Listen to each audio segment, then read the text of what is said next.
Je suis le cep de la vigne, vous en êtes les sarments. Celui qui demeure en moi et en qui je demeure portera du fruit en abondance, car sans moi, vous ne pouvez rien faire. Si quelqu'un ne demeure pas en moi, on le jette hors du vignoble, comme les sarments coupés. Ils se dessèchent, puis on les ramasse, on y met le feu et ils brûlent. Mais si vous demeurez en moi et que mes paroles demeurent en vous, demandez ce que vous voudrez, vous l'obtiendrez. Verset 9. Comme le Père m'a toujours aimé, moi aussi, je vous ai aimé. Maintenez-vous donc dans mon amour. Si vous obéissez à mes commandements, vous demeurerez dans mon amour, tout comme moi-même j'ai obéi aux commandements de mon Père, et je demeure dans son amour. Tout cela, je vous le dis, pour que la joie qui est la mienne vous remplisse vous aussi, et qu'ainsi votre joie soit complète. Voici quel est mon commandement, aimez-vous les uns les autres, comme moi-même je vous ai aimé. Et je m'arrête ici dans la lecture de la parole de Dieu. Je vous montre une photo de ma grand-mère maternelle, Rachel. Une vieille photo. Elle est l'aînée d'une fratrie de 4 filles et 2 garçons. Elle est née à Valence dans la Drôme de 2 parents arméniens qui ont dû faire face au traumatisme du génocide arménien dans l'Empire ottoman lors de la Première Guerre mondiale. Rachel a épousé Minas, mon grand-père, lui aussi arménien. Avec lui, elle a eu 3 enfants qu'elle a élevés à Marseille, puis à Valence, où elle est retournée vivre à 34-35 ans, et où elle restera jusqu'à sa mort 60 ans plus tard, en 2021. Rachel, ma grand-mère, a peu voyagé. Elle a presque jamais quitté la France, sauf pour des vacances en Espagne, sauf une fois pour un voyage aux États-Unis pour y visiter ses sœurs.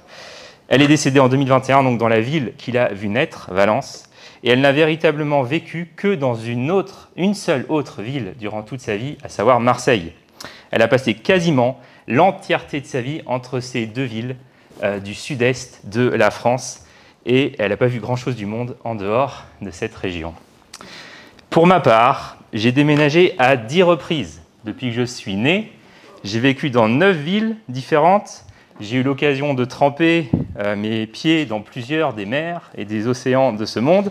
J'ai voyagé sur 4 continents, dans plusieurs pays, et à une année près, j'ai seulement l'âge auquel ma grand-mère est retournée vivre à Valence pour y habiter jusqu'à sa mort. Et donc, selon notre culture, ça fait de moi une personne instruite, cultivée, et de ma grand-mère, autre chose. Mais ce que je me demande ce matin, c'est sur quelle base est-ce qu'on fonde l'idée qu'un individu est instruit, est cultivé, est digne d'intérêt? Et surtout, quelles sont les conditions favorables à la croissance et au développement de l'âme humaine? Donc c'est ce que j'aimerais qu'on regarde, c'est cette question et sa réponse que je vous propose d'explorer ce matin. Et je commence en vous présentant Sebastian Junger. Est-ce que vous le connaissez? Ok, moi je ne le connaissais pas jusqu'à très récemment, c'est le pasteur américain Tyler Staton qui parle de lui et qui me l'a fait découvrir. Junger, c'est un journaliste américain. Il a couvert la guerre en Afghanistan pendant plus d'une décennie. Il a vécu la plupart du temps dans des avant-postes militaires au contact des troupes américaines. Et c'est là en fait qu'il a découvert un phénomène assez étrange. Il voyait un grand nombre de soldats qui, après être retournés chez eux au pays, revenaient de manière volontaire, de leur plein gré, pour un 2e déploiement, pour un 3e déploiement, voire même parfois pour un 4e déploiement. Et ces soldats avec qui Junger vivait, et pendant des mois, ces soldats ils rêvaient juste d'une chose, de rentrer chez eux aux États-Unis et de vivre dans un endroit paisible et confortable, mais ces mêmes soldats réapparaissaient en Afghanistan 6 mois après leur départ. Ils avaient passé un bref séjour chez eux, et ils décidaient de se réengager dans l'armée afin de repartir. Et Junger s'est dit, c'est quoi le délire? Qu'est-ce qui se passe? Pourquoi, pour tant de soldats, la guerre semble-t-elle préférable à la paix? Pourquoi une vie dure et exigeante dans des baraquements militaires, elle est perçue comme préférable à une vie confortable dans son lit entouré de sa famille, de ses amis? Et cette question, en fait, l'a conduit à écrire ce livre, Tribe, dans lequel il explore un phénomène parallèle dans l'histoire des États-Unis, à savoir qu'au XVIIIe siècle, on a un nombre important de colons américains qui ont abandonné leur société pour rejoindre les tribus indigènes d'Amérique. Donc ces colons, ils venaient de l'Europe, et ils avaient pour but d'implanter leur société en Amérique, et en fait une bonne partie, une partie non négligeable, est partie vivre avec les indigènes. Et chose fascinante, on n'a aucun exemple du contraire. On n'a pratiquement aucun exemple d'un indigène, d'un autochtone, qui aurait volontairement quitté sa tribu pour rejoindre la société coloniale et occidentale. Et je trouve ça interpellant, particulièrement si on pense déjà à toutes les avancées technologiques, tout le confort dont bénéficiait la société coloniale à l'époque. Et ces choses étaient bien sûr totalement absentes des sociétés indigènes, des tribus indigènes en Amérique au XVIIIe siècle. Et Benjamin Franklin, donc, qui est considéré comme l'un des pères fondateurs des États-Unis, regardez ce qu'il écrit en 1753. Il écrit « Lorsqu'un enfant amérindien a été élevé parmi nous, qu'il a appris notre langue et s'est habitué à nos coutumes, s'il va revoir ses proches et fait une escapade avec eux, il est impossible de le persuader de revenir. » Autrement dit, pour Franklin, même lorsqu'un enfant amérindien est adopté par une famille européenne, grandit dans le monde dit civilisé, entre guillemets, il suffit qu'il goûte à la vie tribale pour qu'il désire quitter notre société et retourner vers sa tribu d'origine. Et Franklin dit même autre chose, il poursuit en disant que même lorsqu'un colon est fait prisonnier, dans une guerre, il est fait prisonnier par une tribu indienne, il dit une fois qu'il est intégré à la communauté tribale, ce colon choisit de ne jamais revenir, même si on le secourt. Il dit, bien que rachetés par leurs amis et traités avec toute la tendresse imaginable pour les convaincre de rester parmi les Anglais, ils finissent rapidement par être dégoûtés de notre mode de vie et saisissent la première occasion qui se présente pour s'enfuir à nouveau dans les bois. Alors je ne sais pas ce que vous pensez de tout ça, mais ça paraît quand même surprenant. Ça paraît surprenant. Qui d'entre nous choisirait volontairement de son plein gré un mode de vie plutôt rude, alors qu'on pourrait avoir un mode de vie bien plus confortable? Et ça, c'est exactement la question que Younger posait aux soldats américains qui revenaient dans ces baraquements militaires en Afghanistan. Et sa conclusion, c'est qu'un sens aigu de la communauté apporte davantage de joie et de vitalité à l'être humain que le confort, la richesse, la facilité ou même le progrès social ne pourront jamais le faire. Parce que dans les sociétés traditionnelles ou dans des conditions de vie extrêmes, comme lors de guerres ou de catastrophes naturelles, les êtres humains trouvent un profond sentiment d'appartenance et de solidarité dont après ils ne peuvent et ils ne veulent même plus se séparer. Et Younger, il écrit même que beaucoup de soldats américains qui ont combattu en Irak ou en Afghanistan, quand ils rentraient chez eux, ils vivaient un profond sentiment d'isolement. Et c'était même pire pour eux, ce sentiment-là, que le traumatisme vécu sur le champ de bataille. Et ça, juste pour vous dire, ce n'est pas la vie un peu loufoque et marginale d'un expert du XXIe siècle, c'est déjà le constat qui est largement partagé au XVIIIe. Voyez ce que disent l'écrivain franco-américain Hector de Crèvecoeur et Mary Jemison. Hector de Crèvecoeur dit ceci: « Des milliers d'Européens deviennent indiens, nous n'avons aucun exemple d'un seul de ces aborigènes qui, ayant choisi de devenir européens, il doit y avoir dans leur lien social quelque chose d'étonnamment captivant et de bien supérieur à tout ce dont nous pouvons nous vanter. » Et Mary Jemison, dans un livre qui lui est consacré, dit de manière cash, « Personne qui a jamais vécu une vie indienne et une vie blanche ne peut choisir celle des Blancs. » Personne qui a jamais vécu une vie indienne et une vie blanche ne peut choisir celle des Blancs. Et Younger, en se penchant sur l'expérience de la colonisation en Amérique au XVIIIe siècle, en s'appuyant sur son propre vécu en Afghanistan au XXIe siècle, voilà ce qu'il dit, voilà la conclusion de son livre. Un habitant d'une ville moderne ou d'une banlieue peut, pour la première fois dans l'histoire, passer une journée entière, voire même toute une vie, en ne rencontrant pour l'essentiel que des inconnus. Il peut être entouré d'autres personnes et pourtant se sentir profondément et dangereusement seul. Les preuves que cela nous est néfaste sont accablantes. Voilà, ambiance. Ambiance.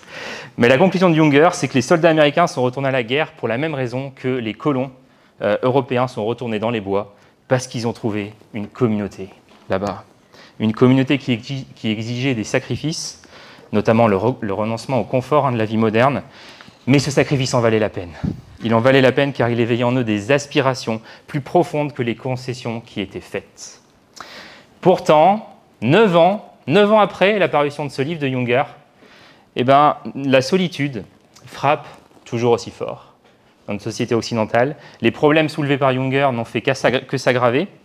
Il n'y a jamais eu autant d'habitants sur la planète, il n'y a jamais eu autant de gens qui se sentent seuls, particulièrement dans les grandes villes, en Occident. Et la largeur du spectre des gens qui se sentent seuls, elle est juste énorme. Il y a des gens célibataires qui se sentent seuls, il y a des gens en couple qui se sentent seuls. Il y a des gens qui habitent seuls, qui se sentent seuls. Il y a des gens qui habitent avec d'autres qui se sentent seuls.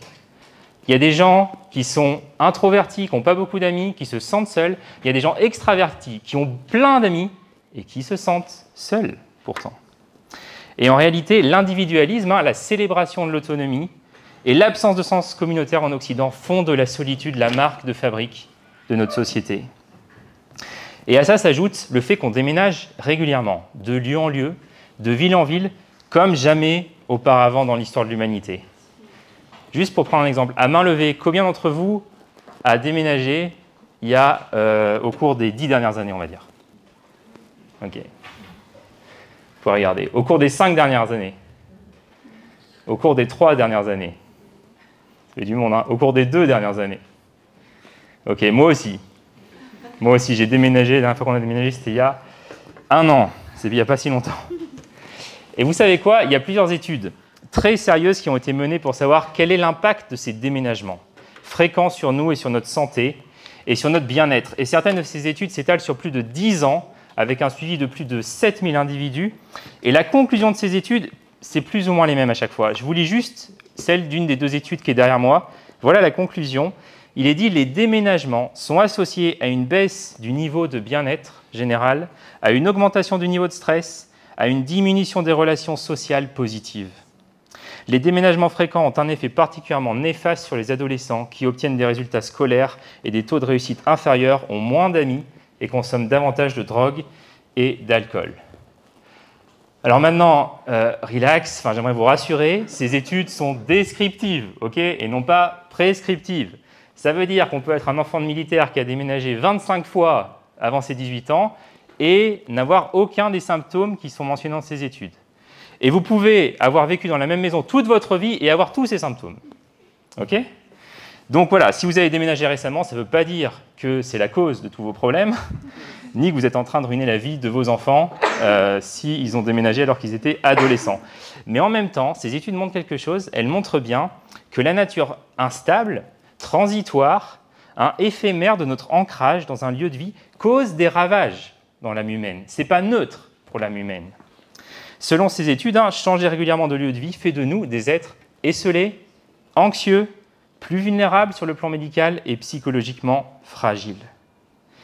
Notre culture du transitoire, de l'éphémère, de l'instable, elle résiste à la formation de véritables communautés. Et vous savez quoi, ça serait très pratique de s'arrêter là dans le diagnostic. Ça serait très pratique. Mais on ne peut pas parce que l'Église, sur cet aspect, n'est pas une contre-culture au sein de la société. L'Église, sur cet aspect, fonctionne comme la société. Notre culture ecclésiale résiste également à la formation de communautés. Il y a quelques années de ça, on a demandé à des chrétiens évangéliques quelle serait votre méthode préférée pour devenir disciple de Jésus. Quelle serait votre méthode préférée? Est-ce que vous avez une idée de la réponse? La réponse dans le sondage, c'était la méthode préférée, la méthode la plus populaire pour devenir disciple de Jésus, c'était chez moi, tout seul, avec mes podcasts et mes prédications en ligne. C'était ça la réponse. Et cette vision de la formation de disciples, elle est très, très, très, très incomplète. Bien sûr, il y a des pratiques transformatrices, bien sûr, il y a des disciplines spirituelles qu'on doit apprendre à vivre et à pratiquer seul, mais il y a beaucoup de pratiques transformatrices qui doivent être apprises et pratiquées avec les autres. Et comme on l'a vu il y a 2 semaines, la communauté est un élément essentiel, irremplaçable même, de notre formation spirituelle. Mais l'enracinement est passé de mode dans la culture, comme dans l'Église, et ça, ce n'est pas sans effet sur notre transformation intérieure qui est limitée, parce qu'on est amputé de la communauté. Et donc, voilà, pour enfoncer le clou de ce que j'ai dit dimanche dernier, on peut se rendre compte que, pour la première fois dans l'histoire, on participe à des communautés, mais on le fait en tant qu'individu autonome. On participe à des syndicats, on participe à des églises, on participe à une association de parents d'élèves, on participe à un conseil municipal, mais notre participation à ces communautés, elle est basée sur le service que ces communautés peuvent nous apporter. Et dès qu'une communauté arrête de nous rendre service, on part, on se retire. Pendant des siècles, ce qui était implicite, c'était que l'individu pouvait être amené à faire des sacrifices pour le bien commun. Aujourd'hui, ce qui est implicite, c'est que la communauté est à mon service, au service du moi, de ma personne, de l'individu. Maintenant, j'espère que vous me comprenez bien, il n'y a rien de mal à déménager, ok ? Il Il n'y a rien de mal à déménager. Plusieurs d'entre nous, on l'a fait à plusieurs reprises, mais notre culture du transitoire, de l'instable, présente vraiment des dangers spirituels. Et si on n'en est pas conscient, ce qui se passe, c'est qu'on importe ces valeurs dans l'Église, on finit par exalter l'individu au détriment de l'Église, du groupe, et on freine de manière conséquente notre progression vers la maturité spirituelle. Et comme le dit le moine trappiste Thomas Merton, il dit « Très peu d'hommes sont sanctifiés dans l'isolement. Très peu deviennent parfaits dans la solitude la plus totale. Vivre avec d'autres personnes et apprendre à perdre notre vie en compatissant à leurs faiblesses et leurs défauts peut nous aider à devenir de véritables contemplatifs. Il n'y a pas meilleur moyen de se débarrasser de la rigidité, de la dureté et de l'âpreté de notre égoïsme profondément enraciné, ce dernier étant le principal obstacle à la lumière et à l'action de l'Esprit de Dieu. Et je crois que notre société nous ment sur ce qui enrichit l'âme humaine et sur ce qui lui permet de croître et de se développer. On dispose des Écritures, on dispose de l'histoire de l'Église, on dispose de données historiques, psychologiques, d'expériences personnelles qui exposent ces mensonges, mais on continue à les croire. Et on continue à les croire, pourquoi ? Parce que l'Église en Occident n'a pas proposé d'alternative convaincante. Parce que la vie à l'intérieur de l'Église, ici, souvent elle est très semblable dehors, à celle de dehors, dans le monde. Et là, on a la vocation prophétique de l'Église de Jésus-Christ, les amis. Là, c'est notre vocation. Être une ville sur la colline, être lumière du monde, être celle de la terre, être différent. Ça va ? Jusque-là, vous survivez encore ? Ok. Donc on souffle un coup, je vous propose de souffler un coup, et quand même de revenir au chapitre 15 de l'Évangile de Jean, parce que peut-être depuis tout à l'heure, vous vous dites, bon, il a lu ça, et puis il n'en a rien fait. Ouais, je vois qu'il y en a plusieurs qui se disent ça. Donc ok, j'y viens, on peut reprendre. Je vous propose de relire Jean 15, verset 4, qui dit ceci, « Demeurez en moi, et je demeurerai en vous. Un sarment ne saurait porter du fruit tout seul sans demeurer attaché au cep. Il en est de même pour vous, si vous ne demeurez pas en moi, vous ne pouvez porter aucun fruit. » Demeurer, c'est le refrain qui revient sans cesse en Jean 15. Ce terme, il apparaît 4 fois dans ce seul verset, 10 fois dans l'ensemble des versets qu'on a lus tout à l'heure. Et dans la langue du Nouveau Testament, le grec, il s'agit du terme méno, qu'on traduit en français par rester ou demeurer. Et méno, c'est l'un des mots préférés de Jean. Il apparaît environ 110 fois, ce mot, dans le Nouveau Testament. Plus de la moitié des fois, c'est Jean qui l'emploie. Et l'une des nombreuses choses intéressantes concernant ce mot, c'est qu'il s'applique à 3 sphères de relations. Il s'applique à ma relation à Dieu, il s'applique à ma relation avec les autres, et il s'applique à ma relation avec un lieu. En Jean 14, 10, Jésus affirme qu'il demeure en Dieu. En Jean 2, 12, Jésus demeure avec les autres. Et enfin, en Jean 7, 9, Jésus demeure dans un lieu particulier, à savoir ici la Galilée. On pourrait dire que dans l'évangile de Jean, Jésus passe son temps à demeurer, à rester. Et dans le reste du Nouveau Testament, ce mot « méno », il continue d'apparaître souvent avec une référence à un lieu, comme dans Actes 9, 43, où il est dit que Pierre demeura, méno, quelque temps à Jopé, chez un tanneur nommé Simon. Et quand on arrive vers la fin du Nouveau Testament, on voit que Jean, dans ses épîtres, il applique ce verbe « méno » à la fois à Dieu et à la fois à la communauté des croyants. 1 Jean 4, 13, nous, la communauté des croyants, nous, méno, nous demeurons en lui, et lui, Dieu, demeure en nous. Et non seulement ça, mais Jean, il associe aussi notre union à Dieu, à notre union avec les autres. 1 Jean 2, 10, par exemple, celui qui aime son frère, méno dans la lumière, demeure dans la lumière. 1 Jean 4, 12, si nous nous aimons les uns les autres, Dieu demeure en nous.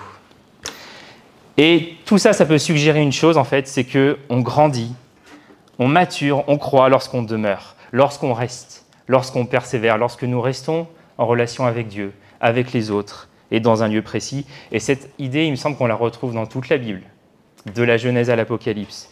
Dès les premières places de la Bible, dans la Genèse, Dieu met son image en nous et il déclare qu'il n'est pas bon que nous soyons seuls.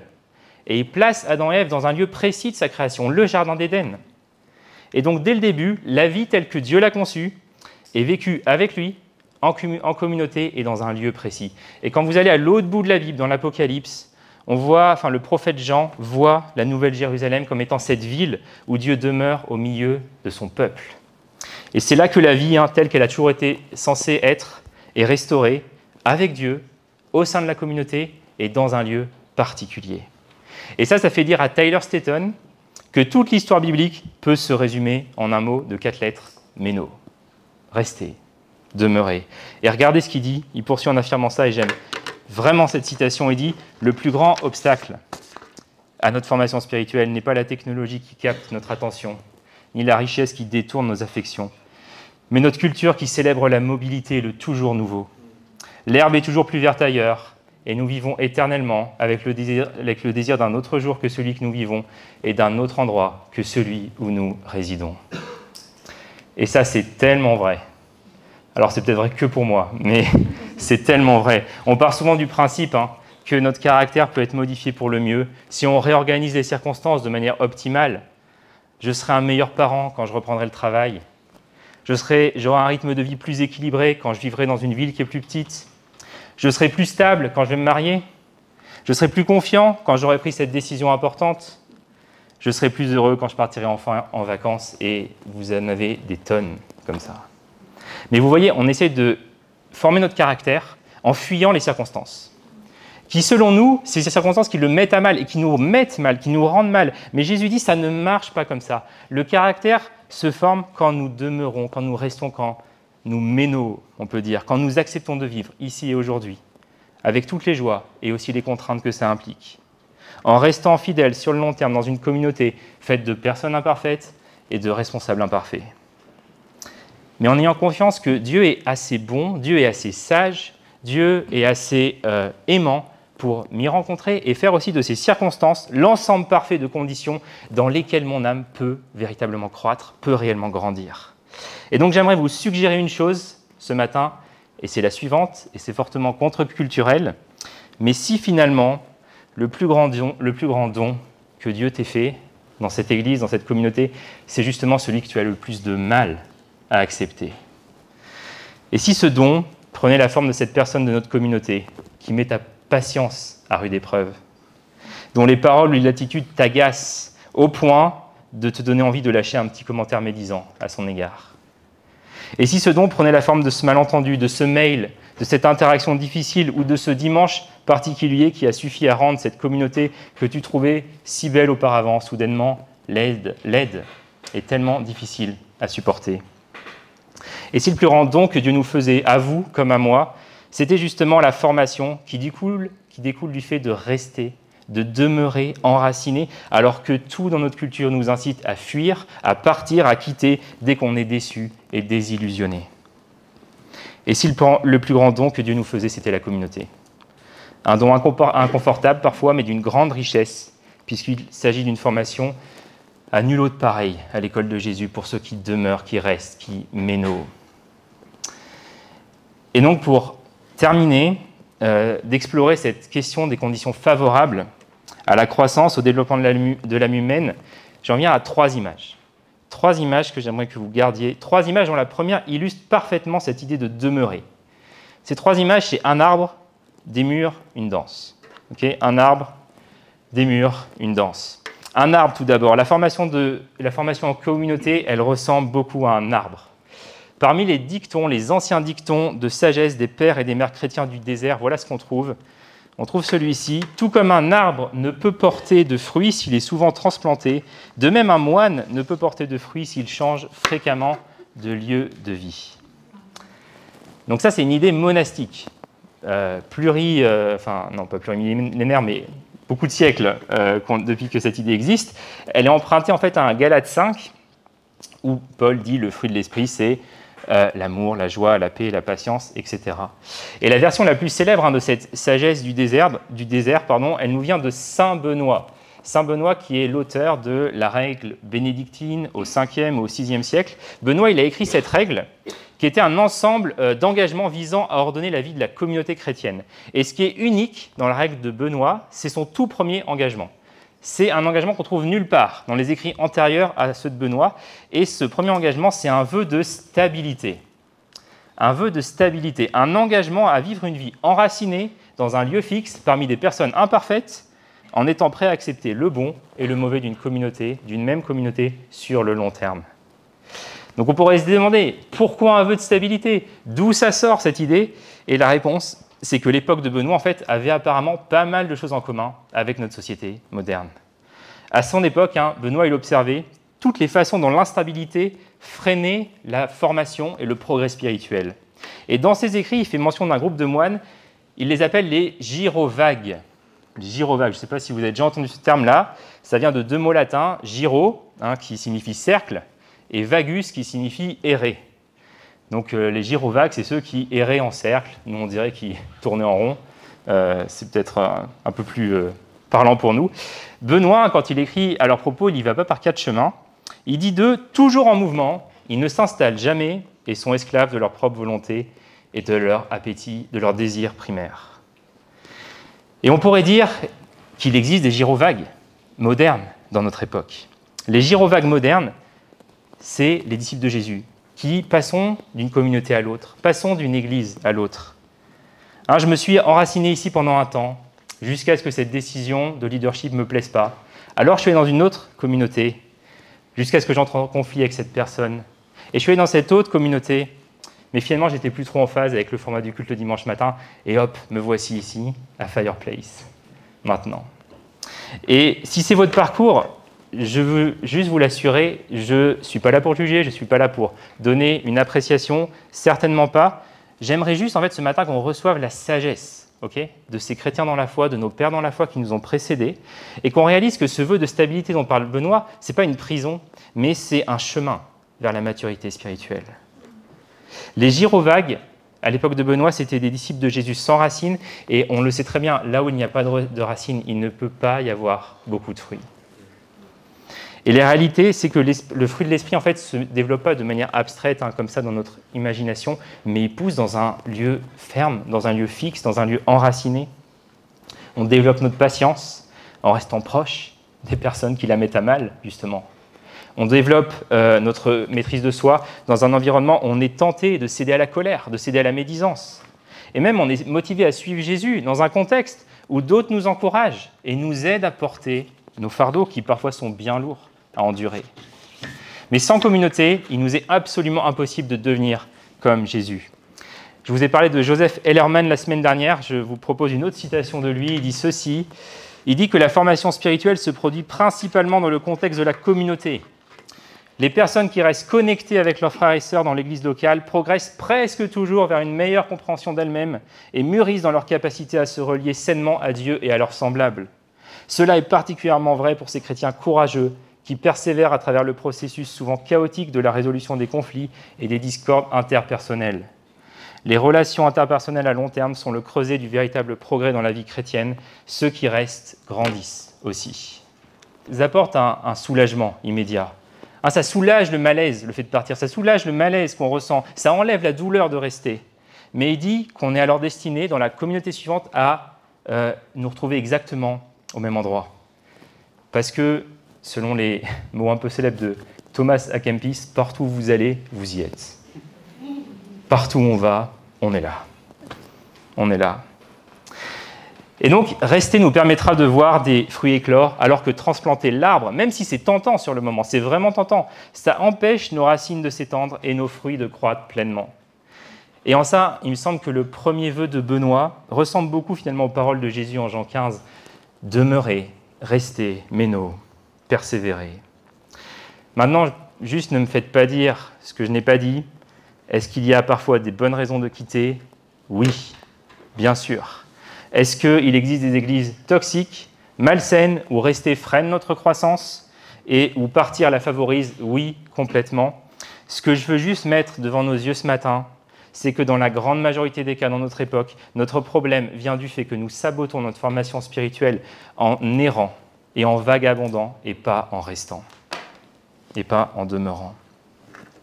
Et je suis aussi conscient que je m'adresse à certains d'entre vous ce matin, vous êtes dans un stade de vie où vous vous dites « c'est bien beau tout ce qu'il me raconte, mais moi je suis un ado, moi je suis un étudiant, moi mon contrat vient de se terminer et ma future embauche déterminera nécessairement l'endroit où je vais m'enraciner. » Et si c'est le cas, c'est OK. Le but ce matin, ce n'est pas que tout le monde ici s'enracine forcément dans cette communauté, mais le but, c'est qu'en tant que disciples de Jésus, on cherche toujours à demeurer en Dieu, à demeurer en relation avec les frères et sœurs dans un lieu précis, parce que ça, c'est essentiel pour notre formation spirituelle.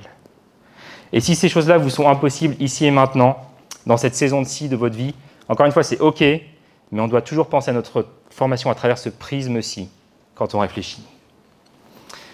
Je termine juste sur l'arbre avec Thomas Merton. C'est assez intéressant de voir sa vie. C'était un jeune homme. Il y avait un large horizon de possibilités qui s'offraient devant lui. Et il choisit de s'installer dans un monastère dans le Kentucky rural en 1941. Il a 26 ans. Il prononce un vœu de stabilité et il va rester au monastère pendant 27 ans, jusqu'à sa mort prématurée à 53 ans. Et vers la fin de sa vie, Merton méditait sur l'importance pour lui et pour nous de vivre notre spiritualité avec des racines profondes et en communauté. Et voilà ce qu'il écrit. Il dit « En faisant vœu de stabilité, le moine renonce à l'espoir vain de partir à la recherche d'un monastère parfait. » Et je pense que dans notre contexte, on peut traduire ça librement « Église parfaite » dans notre contexte. Donc il renonce à l'espoir vain de partir à la recherche d'un monastère parfait, ce qui demande un acte de foi profond. Reconnaître qu'au fond, peu importe le lieu où nous sommes et les personnes avec qui nous vivons, la stabilité est d'autant plus difficile pour celui dont l'idéal monastique inclut une part d'extraordinaire. Tous les monastères, après tout, sont plus ou moins ordinaires. C'est justement ce caractère ordinaire qui constitue l'une de leurs plus grandes bénédictions. Bon, j'avance du coup après l'image de l'arbre, mais des murs. Okay, après la formation comme un arbre, maintenant la formation en communauté comme des murs. Chesterton proposait d'imaginer que les enseignements de Jésus, c'était comme des murs dans lesquels on choisit volontairement de vivre. La question, c'est de savoir, est-ce que ces murs nous libèrent ou est-ce qu'ils nous emprisonnent? Autrement dit, est-ce que c'est les murs d'une prison ou est-ce que c'est les murs d'un terrain, d'un grand terrain de jeu? Et Chesterton, il imaginait les disciples de Jésus comme des enfants en train de jouer sur la magnifique pelouse d'une île anglaise, juste au bord d'une falaise qui tombe à pic dans la mer. Et dans son imagination, donc, ce mur protège le bord de la falaise. Et grâce à ce mur, les enfants de Dieu peuvent jouer librement. Ils peuvent courir, ils peuvent rire, ils peuvent s'amuser, ils peuvent profiter de Dieu. Ce qui fait de l'Église la crèche la plus vivante, la plus bruyante, la plus remuante, la plus animée du monde. Et Chesterton dit aussi que si ce mur était abattu, bien sûr, on serait moins limité, mais on serait aussi beaucoup plus en danger. Au lieu de courir et de jouer, on surveillerait chacun de nos pas, chacun de nos mouvements, de peur de tomber. Et donc Chesterton dit, oui c'est vrai, la communauté limite mon autonomie. Il le reconnaît, la communauté érige des murs autour de nous. Et la vérité c'est qu'en fait, toutes nos relations, d'une façon ou d'une autre, limitent et restreignent ma liberté personnelle. Je suis père, pour prendre un exemple, je suis un papa, et je peux vous dire que mes enfants limitent considérablement mon autonomie et ma liberté. Maintenant, est-ce qu'ils sont pour moi comme les murs d'une prison ou comme les murs d'un terrain de jeu? Et la réponse, c'est les murs d'un terrain de jeu. De loin, ils me rendent plus libre parce qu'ils exigent plus de moi. Ils me frustrent plus souvent que n'importe qui d'autre. Et donc aussi, ils vont me façonner plus profondément que quiconque ne l'a jamais fait. Je fais partie aussi d'un groupe de maison à Fireplace qui se réunit chaque semaine pour qu'ensemble on apprenne à suivre Jésus. Or, les membres de cette braise que j'aime beaucoup, mais ils limitent aussi mon autonomie, ma liberté. Un soir par semaine, je ne suis pas libre de faire ce que je veux. Je ne choisis pas avec qui je suis, ni ce que je mange, même si on mange très bien, au demeurant. Je n'ai pas de revendication à ce niveau-là. Mais ce soir-là, vous comprenez, je ne peux pas me poser et ne rien faire. Je ne peux pas me détendre. Je ne peux pas aller me coucher tôt parce que la journée a déjà été longue et que la semaine est compliquée. Je suis limité. Et c'est ça la communauté. Ce sont des murs qui limitent mon autonomie et ma liberté. Et parfois, ces murs sont frustrants, je vais m'y heurter. Mais la question, c'est de savoir, est-ce que ces murs me privent ou plutôt est-ce qu'ils me donnent quelque chose? Est-ce qu'ils me donnent quelque chose? Est-ce qu'ils m'emprisonnent ou est-ce qu'ils me libèrent? Et je peux vous garantir une chose, c'est que les contraintes de la communauté, de manière générale, me dirigent et me conduisent vers cette vie et vers cette liberté. Et je termine avec une dernière image, donc une danse. Une danse, j'aimerais que vous voyiez et que vous imaginiez la manière dont on est façonné en participant à la communauté à travers l'image d'une danse. Il y a plusieurs années, j'étais au mariage d'un ami. On avait eu la cérémonie à l'église, la cérémonie à la mairie, on était à la soirée. Et donc, on était en train de passer au dessert. Et je regardais les membres des familles des mariés et plusieurs de mes amis sur la piste de danse, en train de s'amuser, en train de jouer. Et mes amis me disaient « Allez David, viens avec nous, viens danser !» Et moi, j'étais « Ouais, non, ça va, franchement, je suis bien sur ma chaise. Plus je finis le dessert, je discute avec 2-3 personnes. Franchement, ça va, je suis bien, tranquille. » Et finalement, 3-4 de mes amis ont débarqué, ils m'ont attrapé, ils m'ont jeté sur la piste de danse. Et là, en fait, on s'est mis à danser ensemble et je suis resté avec eux. Et moi qui ne suis pas un danseur incroyable, vraiment pas, qui n'apprécie pas particulièrement faire ça, en fait, je me suis retrouvé à danser avec eux jusqu'à la fin de la nuit, jusqu'au bout de la nuit. Et aujourd'hui encore, je me rappelle de ce moment-là. Je me rappelle des regards de mes amis, de leur visage tellement joyeux. Je me rappelle de l'expression de certains qui prennent cette expression unique un peu du visage quand on est en train de danser. Parfois, je me rappelle de ce moment-là. C'est un moment rempli de vie, rempli de joie. Et cette vitalité, cette joie en fait, que je voyais de loin, alors que j'étais confortablement assis sur ma chaise, en fait, elles sont devenues miennes. Elles sont devenues miennes au point que ça m'a laissé un souvenir impérissable, mémorable. Et remarquez une chose, c'est qu'elles sont devenues miennes quand je suis devenu un participant de la fête. Et ce que j'ai appris cette nuit-là, c'est que le meilleur de la vie de la communauté ne peut être vécu qu'en participant. Et que cette participation active à la communauté, elle nécessite presque toujours de sortir de ma zone de confort. Je n'avais pas envie d'aller danser. À sortir de ma chaise, ça signifiait pour moi rencontrer l'inconfort, mais l'avoir fait m'a laissé un souvenir dont je me rappelle encore aujourd'hui, des années, bien des années après. La participation active à la vie d'une communauté, les amis, ça nous coûtera toujours quelque chose. Ça nous limitera, mais ça en vaut la peine. Ça en vaut la peine. Ce que nous réalisons en fait au fil des années, c'est que cette participation, selon les promesses de Jésus, elle vous donnera plus que ce qu'elle ne vous prend et elle vous rendra libre. Parce que ce ne sont pas les murs d'une prison, c'est les murs d'un terrain de jeu. Amen. C'est les murs d'un terrain de jeu. Donc au moment de conclure, j'aimerais vous encourager. Si vous ne faites pas partie d'un groupe de Maison Inférieure Place, si vous ne faites pas partie d'une braise, rejoignez-en une. Et si vous faites déjà partie d'une braise, et que celle-ci n'est pas aussi incroyable que ce que vous imaginiez, quand vous l'avez rejoint, j'ai envie de vous dire bienvenue dans la communauté. Bienvenue dans la communauté. Vous êtes en train d'être façonné à l'image de Jésus. Je suis en train d'être façonné à l'image de Jésus. Tant que je viens avec ce désir-là, ce désir de grandir, de voir les autres grandir, jusqu'à ce qu'on apprenne à vivre et à aimer comme Jésus. Est-ce que Joe, tu peux revenir, s'il te plaît, et jouer derrière moi un instrumental? J'aimerais revenir à ma grand-mère, Rachel. Elle a peu voyagé. Comme j'ai dit, elle a que très rarement quitté la France. J'ai eu le privilège de voyager sur 4 continents, dans plusieurs pays. J'ai vu beaucoup d'endroits rapidement. Elle a connu un lieu, profondément. Et aujourd'hui, on a tendance à dire qu'une personne, d'une personne qu'elle est cultivée, qu'elle est profonde, parce qu'elle a interagi avec toutes sortes de personnes, toutes sortes de lieux, toutes sortes de cultures, de contextes, de pensées différentes. Et je crois que c'est vrai, c'est vraiment le cas. Mais ce à quoi on est aveugle, ce à quoi nous sommes aveugles, c'est qu'il existe une opportunité tout aussi grande de devenir une personne de valeur à travers une vie simple, une vie enracinée, une vie stable. Et si l'apôtre Paul a voyagé dans les grandes villes du monde gréco-romain, dans le cadre d'une aventure missionnaire épique, il a côtoyé tant de peuples, tant de cultures, connu des naufrages en mer, fait des adieux douloureux avant de tout recommencer à zéro dans une nouvelle ville. Paul a fait ça. Et Jésus dont Paul racontait l'histoire de ses voyages, lui, il a vécu une vie bien moins semblable à celle de Paul et bien plus semblable à celle de ma grand-mère, en étant profondément enraciné et attaché à un lieu particulier. Jésus est venu pour nous tous, mais il a donné son temps, son énergie à quelques-uns. Aux 12, Jésus a connu cette stabilité, cette simplicité, et je me demande simplement ce matin si on n'a pas perdu le goût de ça.